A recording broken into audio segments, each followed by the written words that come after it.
Before you get too far, is there any questions from homework? I'll take that as a no. So last time we got these formulas here. We got for a confidence interval.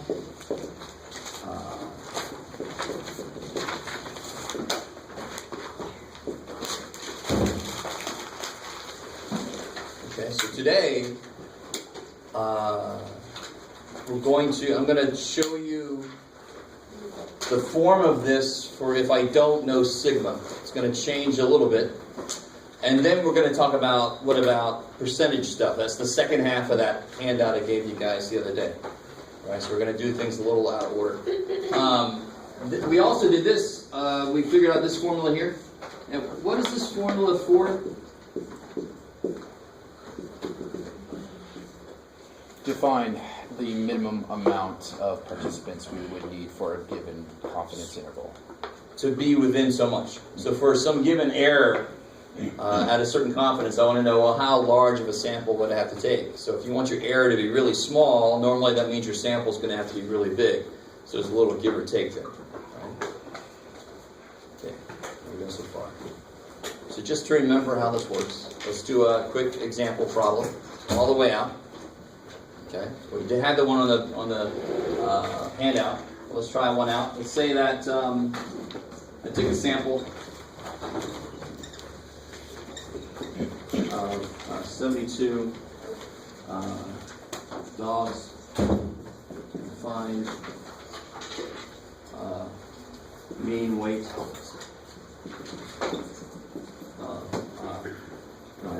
What kind of dog? Let's just say 42 pounds. So some kind of dog, right? My creativity is there just to a certain point, I think. Okay. And I want to find. We want to create a. Let's go ahead and use a 95% confidence interval for the true mean weight.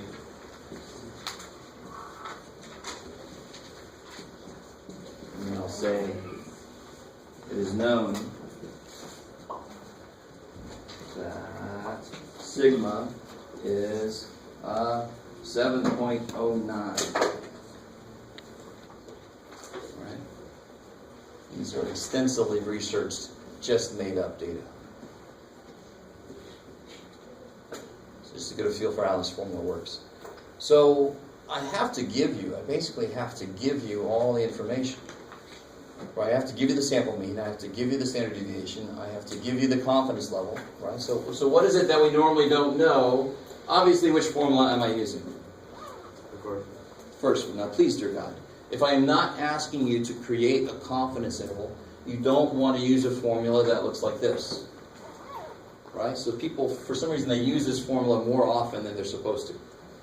We're going to see 3 of these formulas. We're going to see 3 formulas that look just like this to create confidence intervals for different kinds of things. So you only use them when I ask you to create a confidence interval. So I'm going to use this thing. So I know, what do I know? What do I know? What's the mean?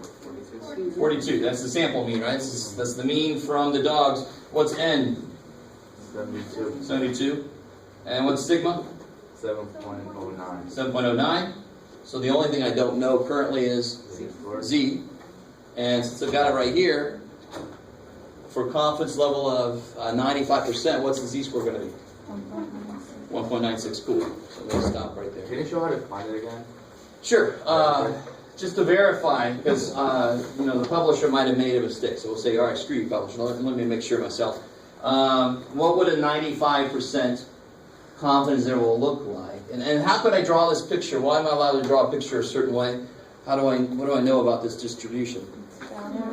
It's normal, right? So a sample that I pick is going to sit on the picture of all samples, and because the samples are sized greater than 30, I know that that picture is going to be normally distributed. I like it. So if I graph all the possible samples of size 72 of dogs, I'm going to get a normal distribution, right? And so the 95% confidence interval would look like this, right? Now I can't look up 0.95 in the chart and get anything meaningful. Because that would, if I look up 0.95 in the chart, that's going to give me the z-score that's got 95% below it. Yeah. So it's not going to give me the right answer. That's not what this says. So what area will I look up in the chart? Yeah, there's 5% outside, so there must be 2.5% on that side specifically. And it doesn't matter. Some of you guys actually realized, well, what must this be? What's that? If there's 2.5% up here, what must be below it? 97.5. Yeah, you can look at 0.975 and get the same number. It's just going to be the positive. But we don't care about the plus or minus. Why do we not care about the plus or minus? This is already built in. So I don't care if you find a negative one or the positive one. You just strip it and take the number. Because the plus or minus is built in. So if you look at 0.025... Let me see. Let me get the better addition.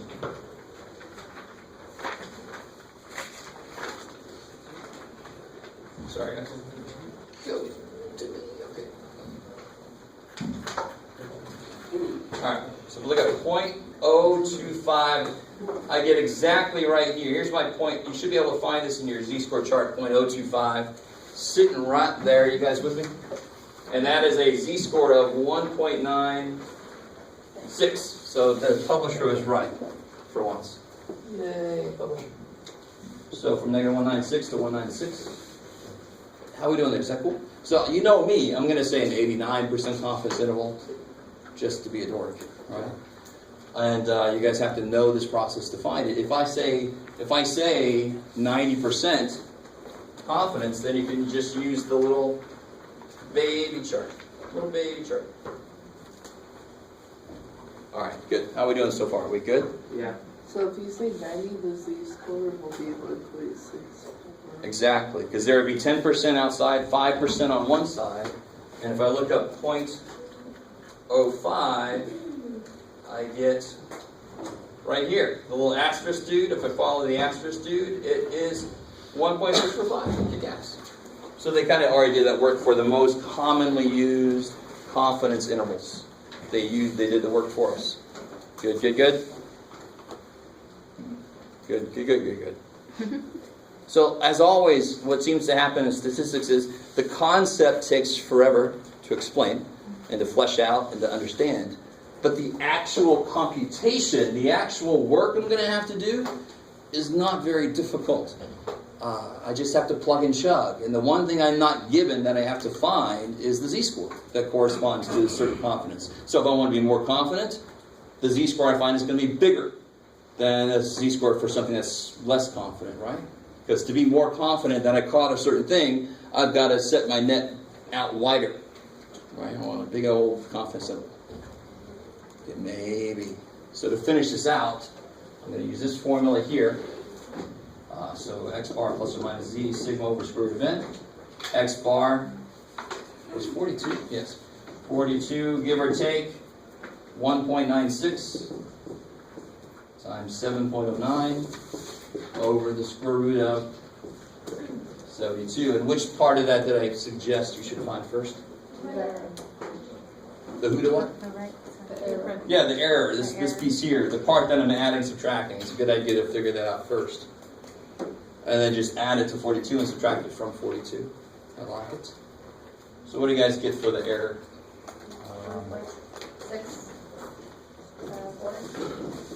1.64? I got 0.8355. Alright, so let's find out. I could be wrong.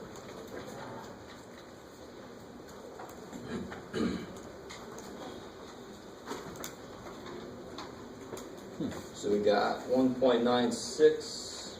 Oh, wait a minute. Sorry. I got it wrong. She's right. 7.09 divided by square root 72. Cool. I like it. 1.64. You could say 1.6, because it said if you wanted that, you can go one more place than the mean's given. So I could say 1.6. Oh, that was neat.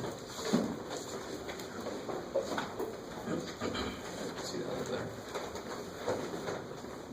there. How are we doing so far? I mean, it's a terrible idea to teach by just showing you the formula and saying, so when you see this, you plug it in. But some teachers do that, and as a student, some of you guys were like, yeah, please teach like that. Stop talking all this damn time about concept. Okay, just tell me where to put the numbers so I can get out of this class. I'm like, you are not in the right class. Sorry. So we talked about why this makes sense. Hopefully it just kind of intuitively makes sense, right? If you want to be more certain, you just catch more stuff. That's awesome. And that works out in the work we do. The z-score would get bigger if I wanted to be more confident. So what do we get? Let's make that 1.6 just make it a little easier to look at. So it looks like it goes from 40.4 up to 43.6. So here's everybody's favorite part of this problem. How do you write the conclusion? We are 95% confident that the intervals of 40.4 We are farmers. Oh, we are 95% confident. at the interval. Now, let me say this right now. I'm glad you kind of said this. I'm not picking on you at all. I think you said, how many intervals are up here? 2. No, there isn't. To be an interval, you have to have a starting place and an ending place. I have 2 places, but I have 1 interval, right? So it's a little, pet peeve of mine. There's only 1 interval, so don't say the intervals. There's only 1 interval. But the interval, what to what? I could be. What's up? 40.4. It could happen. Are we good? So that the interval 40.4 to 43.6. 40.4 pounds to 43.6 pounds contains what? The population mean. Good. The true or population mean dog weight. You don't care if we say true mean or population mean? Yeah, either way. So when I say true all the time and without thinking about it, and that references the true mean of the population. Every sample mean I get is almost definitely not going to be the real mean of the population. I like it. All right, let me stop there. How we doing? You guys all right back there? Yeah. You good? All right. I'm not picking on you. I just want to make sure that there's not a question. All right. Sweet. Yes. You good? So if I want to use this formula, I would ask a question like, how many dogs would we need to weigh to be within? So here we got within 1.6 pounds of the actual meat, right? So let's say I want to be within 1 pound of the actual meat. Bless you. Would it be more or less than the 72 that I picked? More. It'll be more, of course, because I want to narrow my interval. We get more confident. So I have to be more certain about what I found. The sample size is going to be bigger. Do I have to know that going in? Yes. No. The math is going to come out. The math will do it for me. But it's always good to have an expectation. So I use this formula now. So when they say how many will you need in order to be within blah, blah, blah, that's what this formula is created for. It's to solve for n, the number of. So that's a nice trigger for when to use this formula. So it's the same situation, so I still have the same z-score. So my 1.96 times standard deviation, 7.09, divided by what goes in the bottom here? Error, which is? 1. Sweet. The most common mistake when I do a part A and a part B like this is people put that error in. If you did put that error in, can somebody tell me what the answer is going to be without doing any work? 70 freaking 2. I mean, what ends up with an error of 1.6? 72 sample size of 7. We already know that. Why put it in there? I want to know how big for 1 pound error, not 1.6. So your answer should be bigger than 72.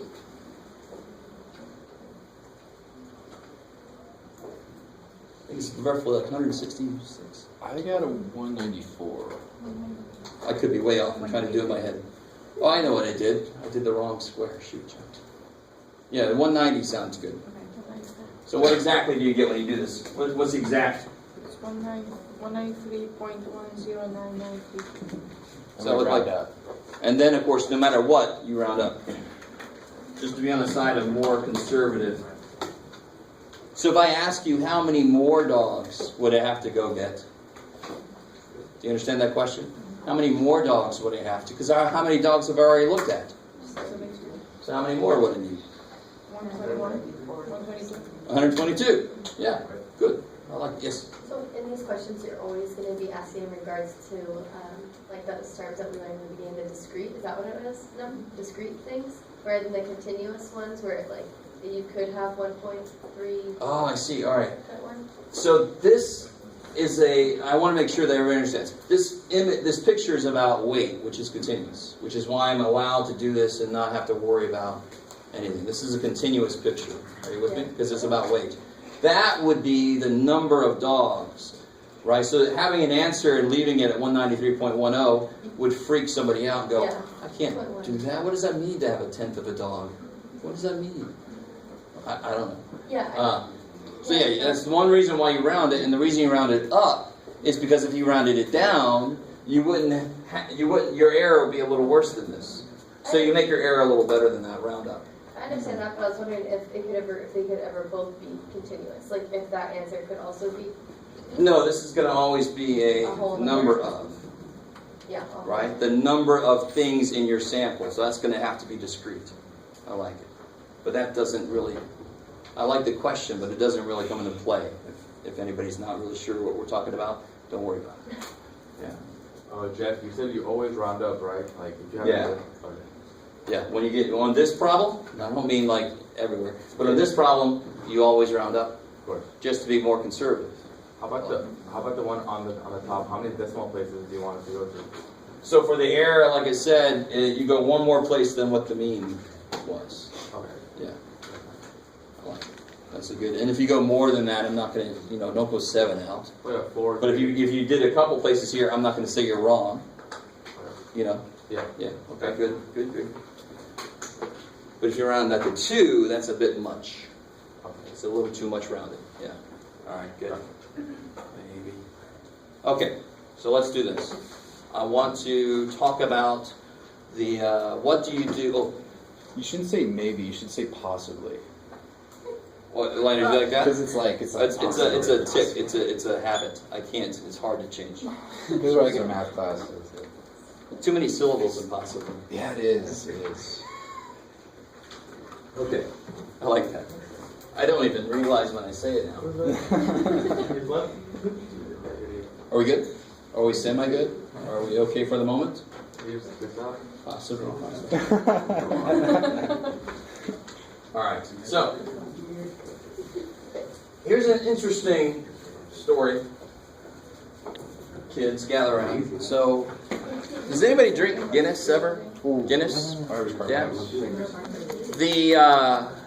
The scores that we're going to use in place of z-scores were invented by a person that worked at a Guinness brewery. Were they drunk at the time? That has happened, where certain theorems have been created when they were drunk, and they couldn't quite understand them when they were sober. So, I'm not advocating that you try to drink if you're having trouble with your homework. You do what you want to on your own time, right? The teacher said it would help. No. Officer just coming back from a study group. We all trying to do the best we can. No. So, Thomas Gossett, I think is his name. I can't remember now.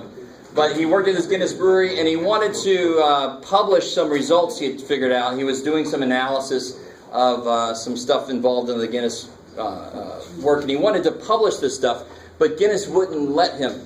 It would be their property. He'd have to go through them, and do you guys kind of follow? Whatever he did would kind of be their property. So he published it under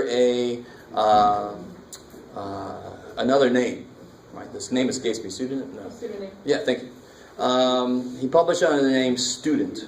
So very often this is called a student's tea distribution, because he published it under an anonymous, like another name, so that the company wouldn't know that he was publishing this. So what he was interested in was, I'm taking samples, but I have no idea what the actual population standard deviation is. And that's where we normally are. we normally don't have a clue about a damn thing about the population, right? So that's why this formula, now remember what I said, it does happen where we do know this. So that this formula is not useless, but it's not normally the one we can use. We don't normally know this. What do we know instead? The sample. Yes, and that's what letter? S. S. So normally we know S. I like it. Now, if there is a part of this equation that we don't know, what should I do? I've got to do something to be more conservative to cover for that fact, right? So the equation has built in, if I get a smaller sample, this is going to push my error out further. So it's kind of built in. That part's already built in, right? Yeah. But now I need somehow to control, what if I replace that with S? Now I have a part of my equation that I'm not sure about. I've got to adjust things a bit. So if I knew sigma and I got a confidence interval of 1 to 3, if I use S to be more conservative, I'm going to have to push that down to 0.9 to 3.1 or something. I'm going to have to go a little further out to cover my ass for the fact that I don't know what the real standard deviation is. You're always trying to be more conservative when there's something you don't know. Let me stop there and let that sink in. So again, this is very conceptual level. Does it make sense? The idea, does it make sense? That if I don't know for sure something about this part, my interval is going to have to change. Which means there's got to be something about my formula that I can change. All right, so the sample size is in my formula, so that whole thing is already controlled. So what we do is, if sigma is unknown, we only have S. We go get a Guinness and we salute the guy who created this T distribution. And I always want to crawl in your head and just see what you're thinking. You're like, what? A whole other distribution? No. The nice thing is it looks very similar to a normal. In fact, it still has to be normal to use either the Z or T. So we still need a normal distribution to use Z or T.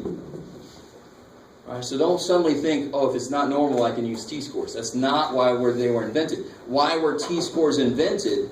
To cover our ass for when we don't know sigma, when we only know S. That's the only thing they can do. They can't overcome not having a normal distribution. Okay, maybe. As always, let me bring it down to the nuts and bolts level of what the hell does this mean for me, Jeff? What's going to happen in the homework? That's a good question, random student. All right. So let me start off with a nice one, and then I'll start off with a little bit meaner one.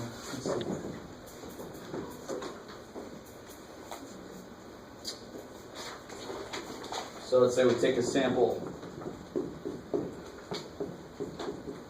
of 37, what's, Jeff? I don't know, man. 37 carrots. And we find a mean length of 2 point, let's make it, how long is a carrot? 4 or 5? Yeah, showing off your amazing, good, healthy eating habits. What's a carrot look like again? And we find a mean length of 5.3 inches. So they put it in a Whopper? With a standard deviation of what you got, Jeff? 1.28 inches. Stop there for a second. All right, that feels very familiar. There is a huge difference, though, believe it or not. Everything sounds normal. This is the stuff that we've normally been given, right? Sorry for using the word normal a couple times, but it's still the English word somewhere. What's the main huge difference, of course, here? Where did our standard deviation come from? Now, I did this on purpose. They're not going to use the letter S. They're not going to tell you it came from a sample. You have to pay attention and say, where did that standard deviation come from that they gave me? That came from this group of 37 carats, right? So it's, what symbol what do you use for 1.28? S. X bar is 5.3, and N is 37. So here's the only difference in the formula, and then I'm going to give you guys the chart, and we'll learn how to use the chart. Thankfully, it's a lot easier than the z-score chart, which is not that hard. So in the equation, when it's asking us for standard deviation, that's going to be the sample standard deviation. But if they tell us it's... Here we go. You ready? You ready? You ready? So here's the change to the formula. Instead of a z-score there's going to be a t-score. And instead of a sigma, there's going to be a s. I like it. So now watch this. On your formula sheet, you're going to have this formula, and you're going to have this formula on your formula sheet. Right? Look how the formula is telling you when to use which of them. When you know this, you use this. When you know this, you use this. I mean, come on. You can't make it any better than that. Right? So t-scores were invented for when we only know s, we don't know sigma. That's why they were invented. So that's when you use them, when you only know s, not sigma. Why am I allowed to use anything? Not this problem. Beautiful. It's over 30. 37, bigger than 30. Central limit theorem says go ahead. Do it. Right? So here we go. I'm going to give you guys the chart.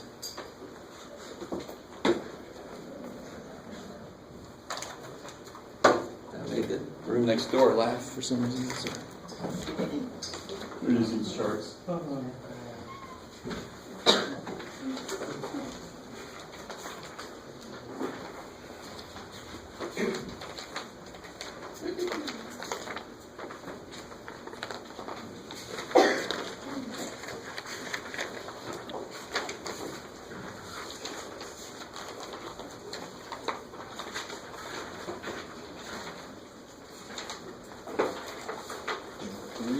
Freedom, that's n minus 1, right? Yeah, dude.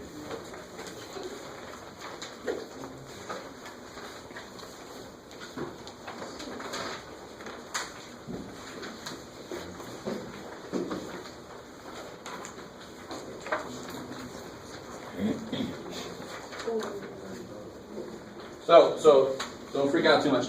A quick little word about degrees of freedom, and the reason why we call it that and what it is. Let me see if you guys understand this part here. If I have, so degrees of freedom relates to this situation. If I have let's say four numbers. I have four numbers that average to 10. Do you know anything about the individual numbers themselves? They could be anything. One of them could be a billion as long as another one's like negative a billion, right? So bring it back down to normal size. But what do you know about them? Do you know anything about the numbers? There's an average 10. So what does that mean? What's the only way that four numbers can average to be 10 is if they add to be. What do you do to find the average?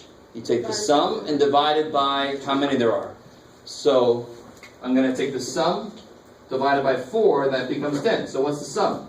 40. There you go. Now think about it. Does that make sense? I don't know a damn thing about any of the numbers, but I know they have to sum to be 40 if they want to average to be 10. So you actually know more than you think you do, right? So if I just start writing numbers down, where do I have to start being careful? So for example, what do I mean? 11, 2, 16. Can I just write one more number down, just not care? What do I have to now stop and make happen? I have to make them sum up to be 40, right? So how many numbers do I have the freedom to choose?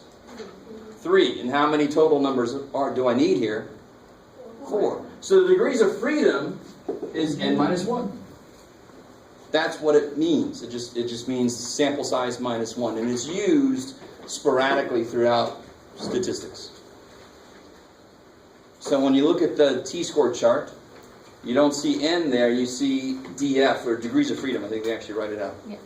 Sometimes you'll see DF, degrees of freedom. So this last one, what would that last one have to be? 11. Yeah, because this so far is 11. 29. Oh, okay. And so you need 11 more to make it 40. All right, cool. I like it. I like it. Cool. All right. Real quick. Have you guys ever seen this? I want the average to be 10. Let's say I don't know that one. Just go with me for a second. I just want to show you. That's 1 over the average, right? That's 8 under the average. And this is 6 over the average. You with me? So overall, I am 1 less than the average. Do you see that? -7 plus 6 is -1. So this one has to be 1 over the average, or the 11 that you already told me, in order for the average to be 10. Neat. If you didn't understand that, it's fine. It's not part of the course. It's just math guy trying to show you math. That happens. Okay. So let's come back. I just needed to explain real quick that part of the chart. Now that you understand, for this one, what's our degrees of freedom going to be? 36. Cool. So let me pull the chart up here. Do I still have it there? Maybe just use this.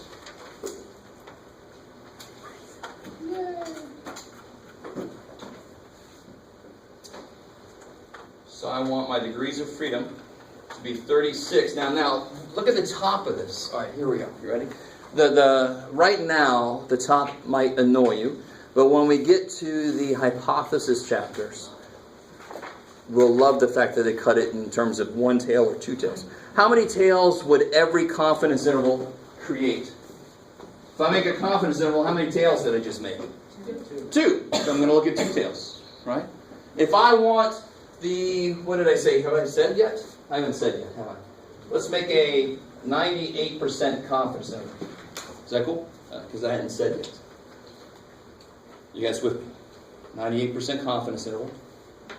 So how much area is in the 2 tails? 0.1 and 0.1. So total in the tails? 2. Right? There's 2% in the tails. Do you understand? We've talked about this kind of thing before. You guys with me? All right, good. You all look very concerned. So I would look. Now look how it doesn't matter. You can't make a mistake here.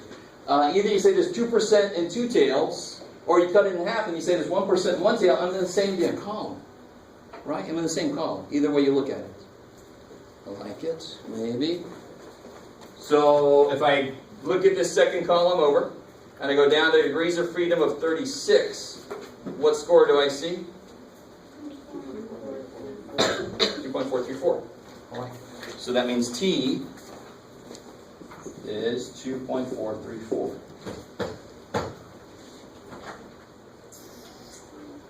So I think when we get done with this, I'm just going to do some lightning fire, let you guys look up some T-scores to make sure everybody's cool with the chart. Yes, ma'am. So, in the problem it says take a sample of 37. Yep. And so if it's under 37 on here, you have to just tell us it's normal? Like you can be a sample? No. What's the magic number? It's got to be over 30. Yeah. There, yeah. But if it's not over 30, if it's under, because it has... Oh, yeah, sure. If it's normally distributed to begin with, how large of a sample do I have to take? I could take 1, like we've done in the past. We've taken 1 person, but I had to have that it was already normal. If it's not already normal, then one way to kind of make a normal distribution is to take samples of size bigger than 30. I like it. You guys with me? Yes, ma'am. Is it always going to be under the 2 column? No, what's the only reason we went to the 2%, the 0.02, is because I asked for a 98% confidence interval. If I ask for a 95% confidence interval, now how much area is in the 2 tails? 95% inside, how much outside? 5. So I look at the 0.05 column. Do you see that? 0.05 in 2 tails. So it all depends on how confident they want me to be. Now, while I'm here, not only physically, I mean here at this point of the problem, let me tell you, the symbol they use for this, the area in the tails, the symbol they use for that is a fish. Well, it's alpha, the Greek letter alpha. All right, but if you like fish, cool. Eat them or just look at them or a little eyeball there.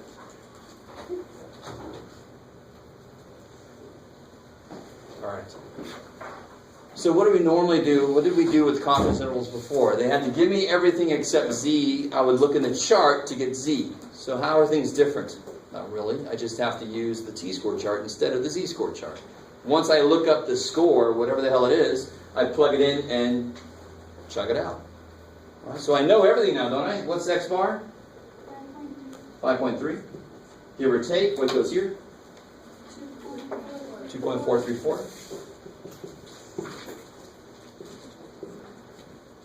S was 1.28 divided by square root of 37. Thank you.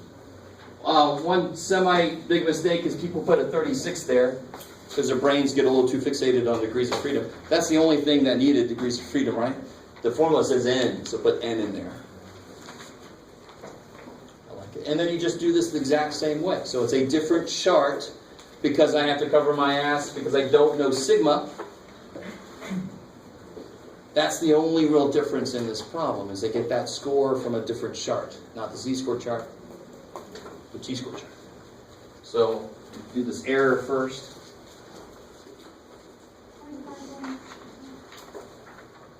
Sounds about right. So 5.3, give or take 0.51. Is that what you guys are getting? A few of you guys? Okay, good. Oh, yeah, I think some people without even a calculator out said, yeah, I got that. So this would be 4.788, 5.81. I like it. Yes, ma'am. On a test, are you just going to give us like something and then say find it and not tell us whether or not to use the Z? Totally, all day long. So this is exactly an example of it. All I told you was this. What told us to use a t-score? The fact that I only knew S. And you got to be really careful. People say, but Jeff, I know the standard deviation. Well, yeah, you always have to know a standard deviation. What matters is which one did they give you? Did they give you a population? You can use Z. Did they give you a sample? You got to use T. And I keep saying, why were T-scores invented? For when I only know S. I don't know sigma. And that tells you when to use them. You use them when that happens.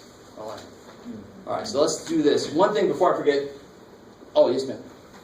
If it said, like, because on the first one on our little, like, paper that you gave us, it says we take a sample of the increment, but we're still using the sigma. So how do we know? Oh, because where did the standard deviation come from? The population? The population. Right? Heights are normal. In fact, I made it really clear. I had to underline it and bold it because, and the reason I did that is in statistics we normally have only sample data. So if I have population data, I make it really well known. It's like, guys, guess what? What, Jeff? I know the population. That's good. So I have to really make it clear if it's population. If I don't say, if you can't tell, it's more than likely sample. Does that, you guys with me? Because normally, what is it that you have? Sample data. So if it's population data, I have to make it really clear that it's population data because that's a weird way to be. So are you going to write population? I have to. That's it. I have so to. when you write population, we use Z and then when Yeah, or I could say the standard deviation for all blah, blah, blah, because that references population, right? But if you say sample or don't say all of population. I could say, I'm going to say it just like this.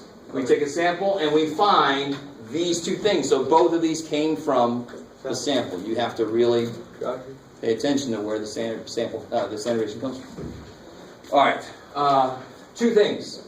Can you guys tell me if this would have been sigma, what would the z-score have been for a 98% confidence interval? Just take a second to figure that out. For a 98% confidence interval, if I gave you this problem, but this was sigma, if that was the population standard deviation, what would the z-score be that I could use? So what's alpha?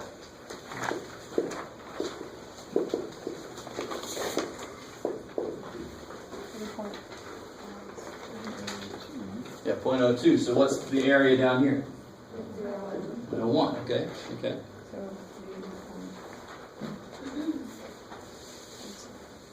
Would be 2.33? Yes. Cool. I like it. Get to be me, and you just know all these right. So if you look at 0.01, 2.3, and this is a little bit closer, so 2.33.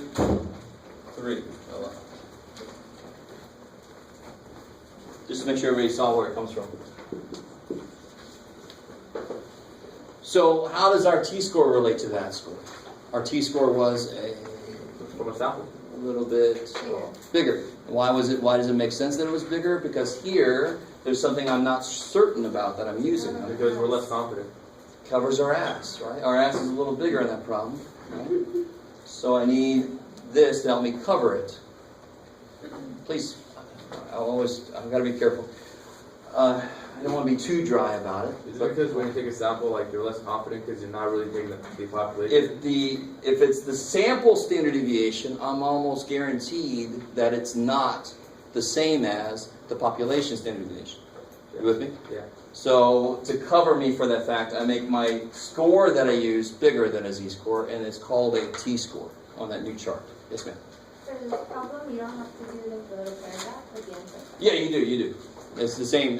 At the end, I'm focusing on the new stuff in the middle. The paragraph you do the same way. The wording is not different at all. We are 98% confident that the true mean carrot length, because we all want to know, is between that the interval of 4.79 inches to 5.81 inches contains the true mean carrot length, right? It's the same wording, same idea. So we don't have to write like sample on. No, you don't.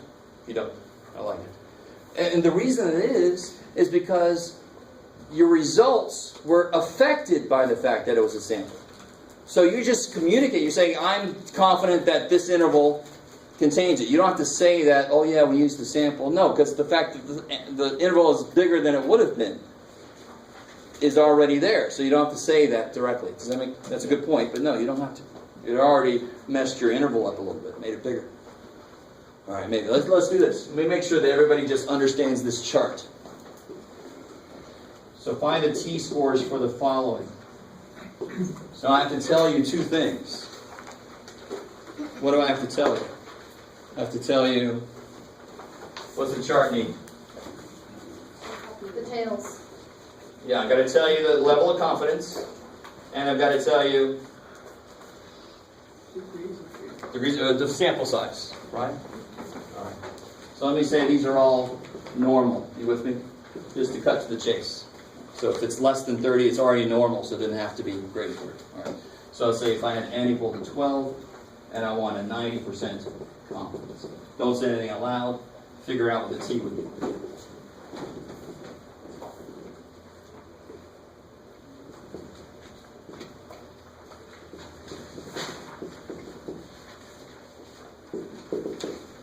Is that the lowest percent you can go with this chart at least? With that chart, yes. Is that a 98 or is that a 90? Where am I at? That's a 90.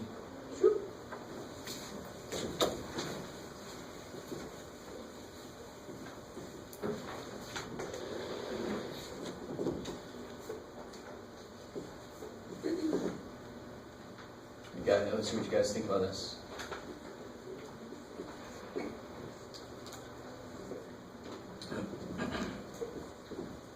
Come on, 80-30.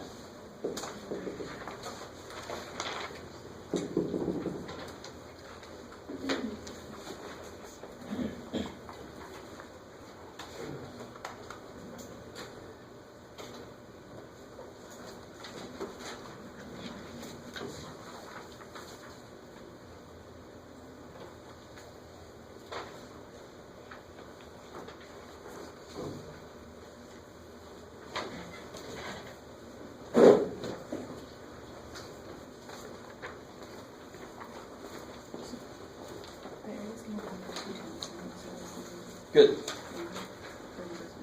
Well, for which one are you doing? This one, yeah, good. Yeah, I got you. Good.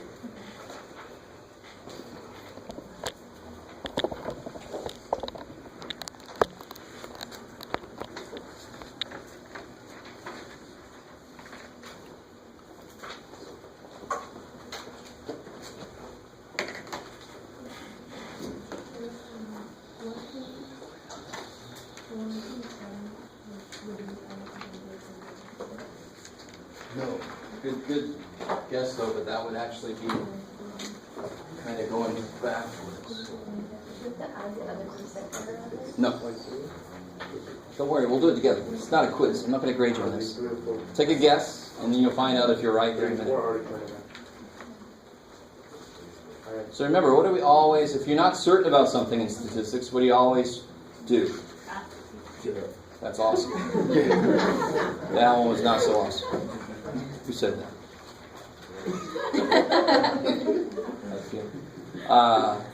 You tend towards more conservative. Right? So where are the scores more conservative? Going up or going down? Where are they more conservative? Going up, because they're bigger. That would make your interval bigger. You guys understand that?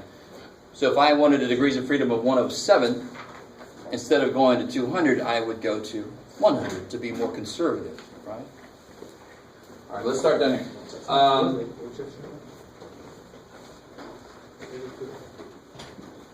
So for that first situation, what would I look at in area in two tails? Which value am I using? How much area would be in two tails for the first problem? 0.05. All right. Okay. So if I draw this, and some of you guys are right. I just want to make sure you understand. Don't get all. Some of you guys are fine. Some of you guys not so much. So if there's 90% in the middle, how much is outside? So there's how much is outside? 10%. So there's 10% in two tails, or 5% in one tail. Do you see the difference now? Why there's two different rows there based on the way you're looking at it at the moment. Right? So just be careful. If you're looking at it correctly, either one of those ways is going to lead you to the right column. So either I want 10% in two tails or 5% in one tail. You're the same column either way. I just want to keep you from going over there. That wouldn't make any sense. What confidence level would this be for?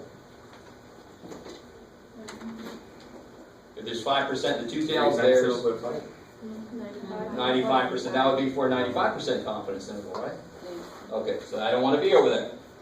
So looking at this, where do I stop on my degrees of freedom? 11. Good, because that's sample size is 12, so I get 1.796. Is that cool? Yeah. I like it.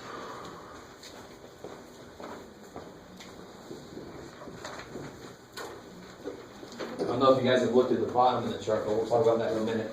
You gotta love the number large. What about the second one? Which column am I looking at? First, second, third, fourth, fifth? First one.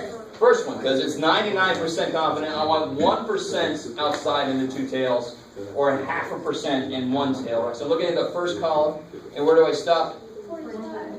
45. Thankfully, 45 exists. Yay! Beautiful. 2.690. Kick ass. All right.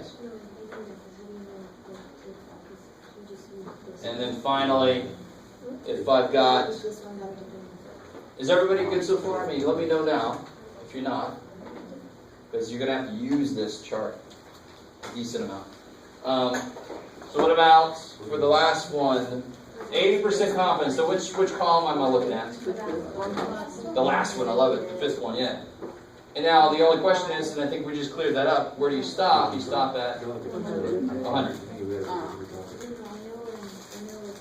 1.29. I just want to point something out real quick about this. Look how much are the degrees changing down here? They're changing very little. They're changing by 1, right? Yeah. Because the scores are changing by a decent amount. Now, if you go further down, they're changing by a lot.